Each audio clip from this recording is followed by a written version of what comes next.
Rod was there and Blaze was there, and it was a yelling match. I don't think it was really a yeah. I was gonna say yeah, but I don't know. I certainly wasn't there. Yeah, I wasn't there either. I know that from the time that they had that problem at Kerrville, that they had a problem with each other.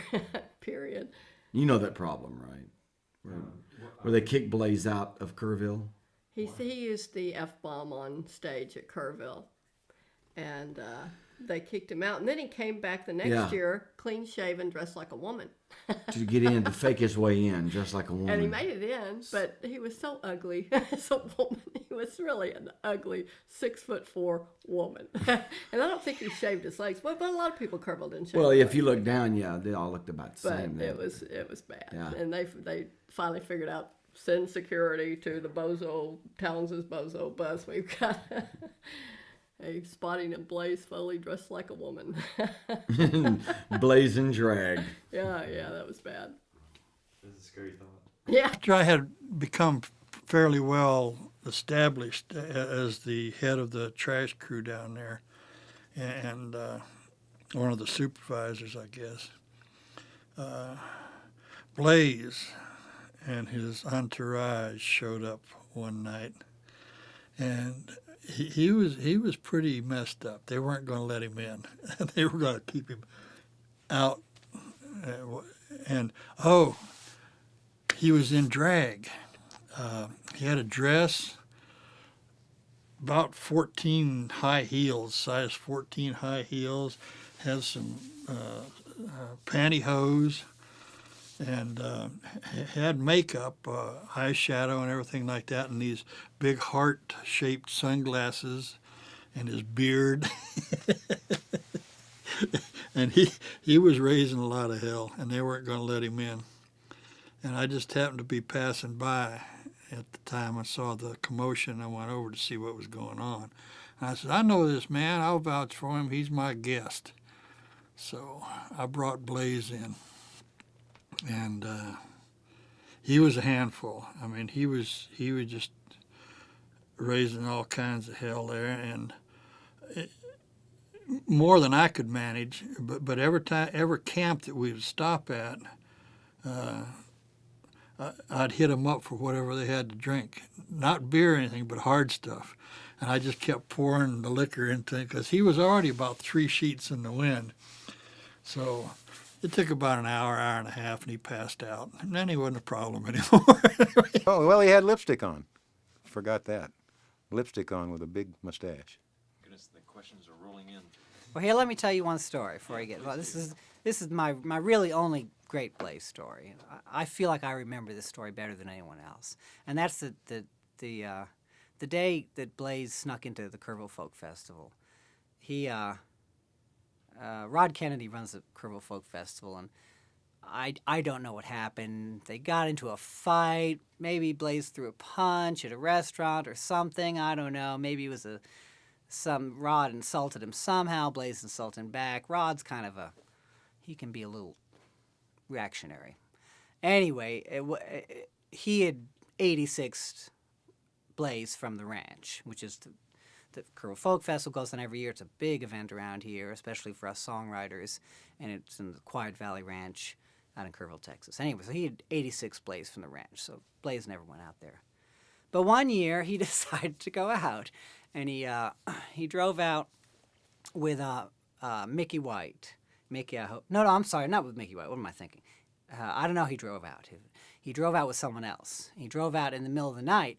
He got to the ranch, and there's like minimum security in the night, and basically when the VIPs come in the middle of the night, they tell them to, go on in and check in the morning, the VIP booth.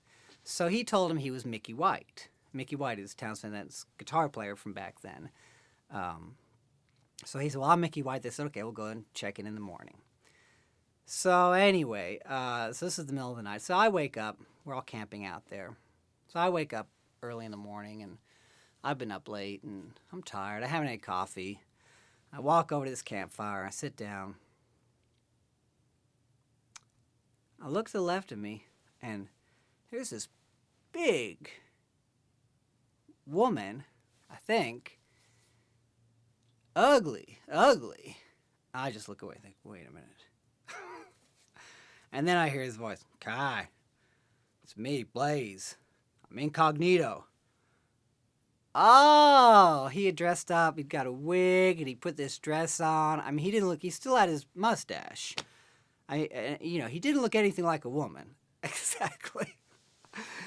And it was a wonderful moment. And of course, then he starts singing. And at that point, of course, everybody knew who he was, and he got thrown off the ranch sometime that day. I'll never forget that moment, though. Kai, it's me, Blaze. I'm incognito. That's great. Blaze had a run-in with the inimitable Rod Kennedy, and he was thrown out. I think he called Rod a bald-headed Nazi, and maybe a Yankee bald-headed Nazi at that. And so he was thrown off the ranch. So he dressed up in drag, and put a wig on and a dress, and of course he had the full beard. So not quite as effective as maybe he would have wanted. Anyway, he came back in as Blazette. He was no longer Blaze. And he hung around down by the teepees playing that stuff. And so I could feel his presence there, because during that thing, security told me to keep it down, and took one of the guys who was playing a little hand drum and because the drums were illegal to play kind of deal. So going battle that, Blaze was restricted not to go to Kerrville anymore. He said he didn't want him ever there again. That's when he did the dress thing, I heard. And what's the funny thing is, he got in the gate and he had a beard with a dress on, right? And, so they saw Blaze coming, I'm sure. I said, Blaze, play something nice, and he played Idi Amin, which you probably heard, and it's really a gross song. And of course, he shouldn't have done it, but he did it, and of course, Rod threw him out immediately. Well, he came back later that night and had shaved off his beard and had on a dress, put on a dress, and snuck back in there as a woman. Of course he was recognized. Everybody knew who it was, but it was just the absurdity of it was so excellent. We all just loved it. In fact, I participated in two, what do they call it? Wild Woman Night or something in Austin, where on one night, everybody the guys put on a dress, in honor of Blaze. He got thrown. Towns got him a guest spot at Kerrville, and he sang the song about Idi Amin, and probably something suggestive or something like that, because the way Blaze would always describe it later, he said to me, Rod came up to him and said, "We don't talk like that in the hill country," because it's a family show out there. And so he was thrown out of Kerrville, and then he put on a gingham dress and a bonnet. And, of course, he still had the beard. Not the long one he had later, but he had a beard, and snuck back in with the bonnet and the gingham dress to try to be incognito and get back into Kerrville. But, I mean, God almighty, they had an ongoing feud, man. They had an ongoing, year to year. He'd throw him out, Blaze. He threw him out probably 3 or 4 years running, and never invited him to sing on the Kerrville Folk Festival. He never did. Did he ever get a chance to play? He never. In the stage? I don't think so. He played plenty of nights by the campfires, But I don't think he ever hired him actually for the Kerrville Folk Festival. Yeah. Mm-hmm. Which he played on stage at the Kerrville Folk Festival. He was at the Kerrville Folk Festival, and he was trying to play his song Idi Amin. Idi Amin should be. And Rod Kennedy just did not like it for some reason. He stomped out there on stage and said, you need to quit playing your song. And he got extremely angry because his freedom of expression was being altered, and so he just got up and smashed his famous duct tape guitar over Rod Kennedy's head, which is what got him forever banned from the Kerrville Folk Festival. That's part of what's on the Live at the Austin Outhouse album. I remember that day. I have a picture in my mind. There when What were the stories you've heard of it? The only thing that I know about the Blaze and the Kerrville deal is that he used my name to get in that particular time. And I showed up and tried to get into the festival, and my pass was already gone. I think Blaze, was that the time he was dressed up as a woman? I think during that, yeah. But so, I wasn't there when I eventually got in there, and I think most of the damage had been done, between Blaze and Rod. But in keeping with this attitude that Blaze would have about, the artist being valued, despite all that Rod Kennedy, has done for folk singing, in Texas and the United States, he would exclude certain people if he didn't like their, personal lifestyles or the content of their material. And in both cases, I think, he would look at Blaze as a bit of a threat. In defense of Rod, he is operating was operating a folk festival in a very conservative part of, Texas is a very conservative state. You leave the Austin city limits, not even anymore the Austin city limits, the campus area, right? You're into a whole different world. And that's certainly true of Kerrville. So Rod had to, women baring their breasts, the smell of marijuana coming up, either from the campfires or certainly from the crowd. Very extremely radical political songs. Some of those, if they would come from very respectable sources, would be tolerated. But if you combine all that, the drugs and the drinking and the attitude and the material content, Rod wasn't going to have anything to do with you. So like the Hemorrhage Mountain Boys, for example, and Blaze Foley, even though we both had real followings around the state and would have been, maybe not a headliner, but certainly as part of a bill would add to the draw of the night. It was kind of frustrating for us that we never got on the bill. So having had that attitude and experience towards Rod myself, I can understand where if Blaze got the opportunity, knowing that he valued, the position of the artist in the community and everything, would certainly draw that to Rod's attention. And I'm not sure what kind of, how it exactly went down, but it doesn't surprise me at all that Blaze was permanently 86'd. What's the version of this? And from that time on, they were enemies. And he never hired Blaze to play there, whereas he hired everybody around Blaze, to play there.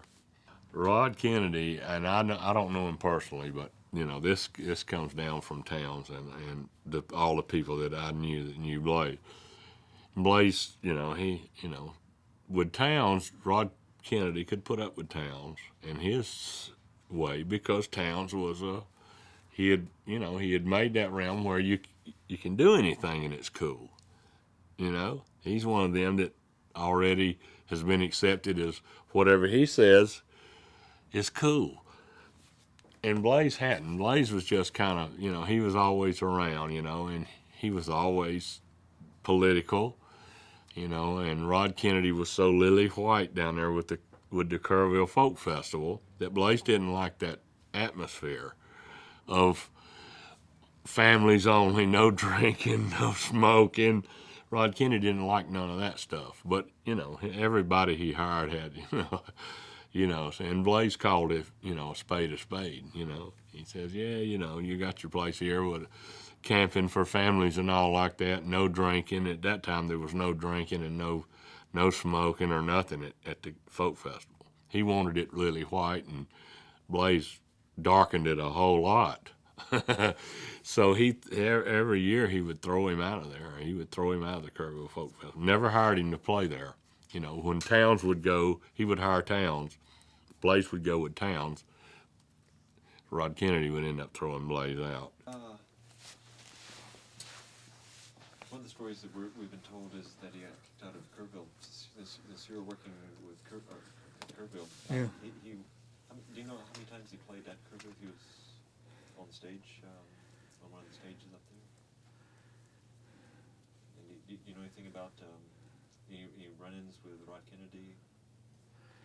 Well, that time that I brought him in as my guest, Rod wasn't too happy with either one of us. In fact, if I hadn't, he depended on me a lot for that trash. The trash crew, we got written up in Texas Monthly and everything else. The trash crew did a phenomenal job out there.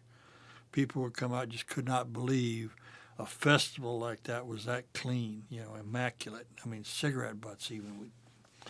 And so Rod depended on me and the trash crew, and he knew that if I walked, the whole trash crew would walk too, We had that kind of loyalty to each other, and so Rod Kennedy was not happy with me or with Blaze Foley that night.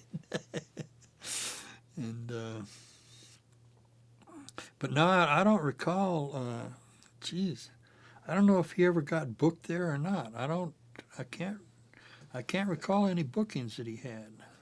That night when you were escorting Blaze around to the campsites, did you run into Rod Kennedy, or did you hear word? You just after the fact knew he was not happy. Oh yeah. Security. I mean, whenever there's an incident, they have to report to Rod and tell him what's going on. So as soon as Blaze tried to crash the gate, well,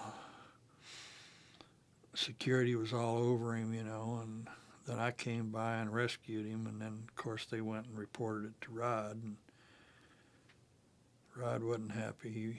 He wanted him out of there, and I told him, word came back to me that he had to leave, and I said, well, if he leaves, I leave too, because he's my guest, and you don't treat a guest like that. So, anyway. Did you hear anything after that? No. Well, like I say, Well, let's see, what happened? The way I remember it. And is this secondhand, or did you see it? Secondhand, I didn't see it happen. I think Blaze might have used some language on stage that wasn't appropriate to a family show. I think that's what Rod Kennedy said. He said, this is a family show, and now whether this happened on stage or maybe somewhere else afterwards, I don't know, but I heard that Blaze came up to Rod and spat on his head, on the back of his head. Rod was bald-headed, And Rod jumped up and whipped his ass. And that was pretty much the end of Blaze Foley in Kerrville, till he came back in that day as Townes Van Zant's guest. And I'll rue the day, that I didn't have my camera with me, being a photographer, because that was probably the greatest photo op I've ever seen. But I understand somebody did get some pictures, I'm going to try to hunt them down. That would be a good one to have. That would. I guess, of course, he and Blaze were not the best of friends. But I heard the story about Blaze getting kicked out of Kerrville, and of course he talked about it on the Outhouse tape about how he did the Idi Amin song and put. Of course, Kerrville, and you got to understand, too, Kerrville is a family show, and, and there's families there, and when you're singing a song like Idi Amin should be hung by his balls, there's some families there it's not going to go over real big with, probably, and so from that perspective, I guess I could kind of understand it, but Rod is another one. God, he's a character. Kennedy. He's a piece of work. I didn't see much Blaze gambling. They played a lot of games together, one of the jokes and pranks, and, I mean, Blaze was a prankster, I think, I mean, he drove Rod Kennedy crazy, from what I hear. I saw him wear a dress once. That was pretty scary. When he dressed in drag. Yeah, tell me that story. He got kicked out of Kerrville for some reason, the music festival. And I don't know what he did. He didn't talk about it a whole lot. But there was a period of time when he was out shopping for dresses and getting them long enough and big enough. And he wasn't a very pretty woman in his dress. That's a good story. Yeah. You want to tell the version that you know? Well, all I heard was that he'd been booted out and he came back. Maybe he shaved and came back dressed as a woman or something. He was wearing a dress and got back in somehow. And I don't know what happened after that. So I wasn't around for that. But it sounds like coming in a dress wasn't a big thing for him. Well, he'd worn dresses before. But, I don't know if he had that beard at the time, but I don't know what year that was. But. Coordinator this year. And what was your role back in the 80s? Back in the 80s, I was security, and I worked for 2 years as security, on security, and as a security leader. And then they promoted me to chief of security in 84. I think that's right, 84. I was chief of security. And that's when I met Blaze Foley. That year is when I met Blaze Foley. Give just a short description of Kerrville Folk Festival. What was your first impression of Blaze, or your first time you knew or met him or heard of him? Blaze showed up on the ranch in a pickup truck with another guy about his size, and Blaze had an impressive size to him. And anybody working security that had worked any kind of security at all would take a notice of these two. Blaze was big, muscular. I always wondered how he played a guitar like he did with his fingers that were huge. His fingers and the tips of them were big. And I wondered how he could play like that. But he could. I mean, he could and he did, and he had some great music. He showed up on the ranch that time with another boy that was about his same size, and he was in camouflage, jacket and trousers. And so immediately, I took a notice of him, and I told my security personnel, watch him, keep an eye on him. Then I found out who he was. And I said, well, you can ease up a little bit. They're music people, but I'm still leery of them. And sure enough, I began to get complaints that they were going in and out of campsites and taking what they wanted. They would play music and just walk off with the people's beer. I think one of my security staff told me they approached him about that and talked to him about that. And they promised him they wouldn't do it again. And it continued on till it was into the night. The next morning, he had used up the time on his band, and I got a report that he was using a vial to snort cocaine openly down here in the meadow, in fact, up at the store. So I came to talk to him by myself, and him and the boy, and I told him their band had run out. The armband that they wore was not good anymore, and it was time for them to leave. And they asked me how much it would take to replace it. I remember that, and I said, I'm not going to replace yours. I want you to leave. I think you've had your time of party. I knew, too, this was to my advantage, I knew also that they had come to see one particular person play the night before. If I'm not mistaken, it was Jimmy Dale Gilmore. And once that was over, it was just kind of like downhill from there. A good note of it that I remember was that the man that was with him in the camouflage came back to me in my Jeep after Blaze had walked over towards their truck and told me he wanted to come out and see Peter, Paul, and Mary. Could he come back by himself? And I said, yeah, you can. No problem. I don't know whether he ever did or not, but I didn't bounce him forever. I didn't make him go away forever, no. We had a story that... Before I got there, I'm not going to say it's untrue, but no, I don't remember that being that way. If he was wearing a duct tape earring. It was about this big around. It was made out of duct tape, stuck in his ear, and you could tell it was just stuck in his ear. And he wrapped a turban around his head about this tall. He had a beard and a bed sheet wrapped around him like it was a dress. And he came in. That's the way he was walking around when he came in. So he was attracting attention. He wasn't trying to sneak in dressed like a woman, but it got around that he was, And that's cool, that's okay. People out here do crazy things, and it's okay. It's part of the party. It's part of the fun. Everybody's supposed to relax, have a good time that they think is okay. And that part was okay. And to restrict somebody from going into the theater, no, I can pretty safely say that didn't happen. I would have known about it if that happened, and I didn't know about it. We don't do that. Did Peter, Paul, and Mary play several years out here? Can you think of anything that I didn't ask that maybe I should have, or anything else you want to add? No, no, nothing at all. He wrote some fantastic songs. I know that. I've known a lot of people that sang with him and played with him. They were, like you said, a crowd to be remembered. How about that? Yeah, they were a crowd to be remembered. And he was impressive, that I remember. But that's all I think. Well, we have one more story that Towns... But Blaze was never, you know, Blaze I don't think was ever 86. He was 86 from the hole in the wall. He was 86 from the Kerrville Folk Festival. And, yeah, oh yeah. That's why he had to dress up like... He went to, there was a festival one time. And he shows up in this dress. Backstage, right? He's getting in backstage. And he's telling him that he's Mickey, which was Towns' guitar player, right?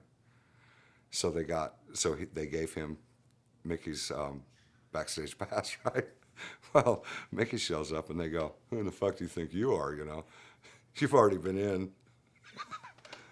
Anyhow, it was a big deal. Towns was upset. And anyhow, Mickey eventually got in and Blaze was kicked out again. But he was wearing a dress that day. Any Blaze, they would call him.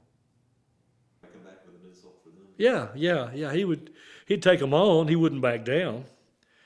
But and he might get mad about it. But more than likely, once it was over, it was over. He wasn't really one. Most of the time, he wasn't one to hold grudges. Now he had a grudge against the Kerrville folks. He wasn't real happy about that, and he didn't think Kerry was behaving right, and he was. So that's not really a grudge, I guess, but. Your side of the stories. Okay, I don't remember Blaze at Kerrville. He must have been at the campfires or something. Okay, I think that's about the only place he was loud. I don't even remember anything about Blaze except for the night that I had to take care of him. Stories, we kind of picked Blaze because he was such a larger-than-life character. Well, it's funny. Blaze was in a subculture that I was really not very much aware of. I guess because of my mainstream background, I had to really dig to find people that were outside of my social circles or the places that I wandered to. And I didn't know Blaze except for his name. In fact, I didn't realize until after his death that he was a singer-songwriter. There were a lot of those kids that were playing clubs that were not on the circuit, or I don't know where they were playing, really. Do you remember the outhouse in Austin? And that once he finished that song, he was asked to leave the stage? I don't recall it. No, I don't. But I've asked quite a few people to leave the stage. I've banned some of my best friends from the stage for as long as 7 years, because I think it's irresponsible for people to expect to bring their kids to a festival where off-color language is used. In addition, I belong to a political party. I'm very active in it, but I've never mentioned it on stage as a cause. Kerrville has served as a retreat for creativity and a celebration of what's right about mankind rather than being anti-establishment or pro this or pro that. And I tried to keep it that way because I think both politics and religion are emotionally loaded. And it's said that they bring out the worst in us. And they can, because I think the kind of casual conversation that people have at an event like this does not lead to agreement or understanding. And so we just kind of put it on the back burner. Now, obviously, Bill Oliver sings about condominiums and whatnot, and we laugh, but humor is one of the things that does work. And so Tom Paxton sings his political songs. And we love each other, and he is a left-winger, and I'm a right-winger, I was. Peter Yarrow obviously sings about Central America or the other causes, the Chicago 7, or it's a cool interview. or whatever's concerning him, but he doesn't make an evening out of it. He most of what Peter sings is about the universality of love and peace, and while I'm not a peace child or anything of the sort, I've served in the Marines and don't want to do it again, and I'm sorry that happened as well, but I think in this venue there's been a lot of healing here for AAs, for people that have no home, for people who have no family. We are the family for thousands, and we have probably 60, 70, 80 AAs on our staff at any given time. We have Friends of Bill W. meetings, and we try to embrace the goodness in people and bring that out and allow them to heal if they've got problems at home. So I've steered away pretty well from matters of religion or politics. The folk song services on Chapel Hill are non-sectarian. We have a couple of Shabbat services for those who believe in Judaism, and I go to those as well, and I enjoy the kinds of things that are offered. But I think to make political statements the center of this festival make it wind up like a lot of other events that are no longer with us. The infighting and the pressure to defend your position or whatever leads to discomfort and a continuation of the unhappiness that exists in everyday life. It's pretty rough out there. So this is really a retreat. Wonderful. Summer camp for adults. Right. It's a shame Blaze didn't. Come around to your philosophy. I think Blaze was sick, and obviously, in the long run, looking at history, he was talented. There are other guys that I know and miss who were talented and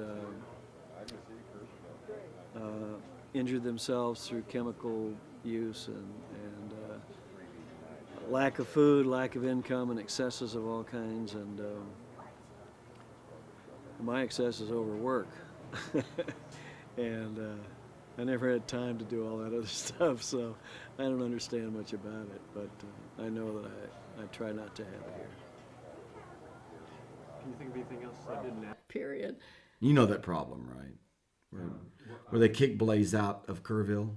He used the F-bomb on stage at Kerrville, and they kicked him out. And then he came back the next year, clean shaven, dressed like a woman. To get in, to fake his way in, just like a woman. And he made it in, but he was so ugly as a woman. He was really an ugly 6'4" woman. And I don't think he shaved his legs, but a lot of people Kerrville didn't shave. Well, their if you legs. look down, they all looked about the same. But it was bad. Yeah. And they finally figured out, send security to the Bozo, Towns's Bozo bus. We've got a spotting of Blaze Foley dressed like a woman. Blaze and drag. Yeah, that was bad. That's a scary thought. Yeah, it was. Yeah, it was. scary thought. It was.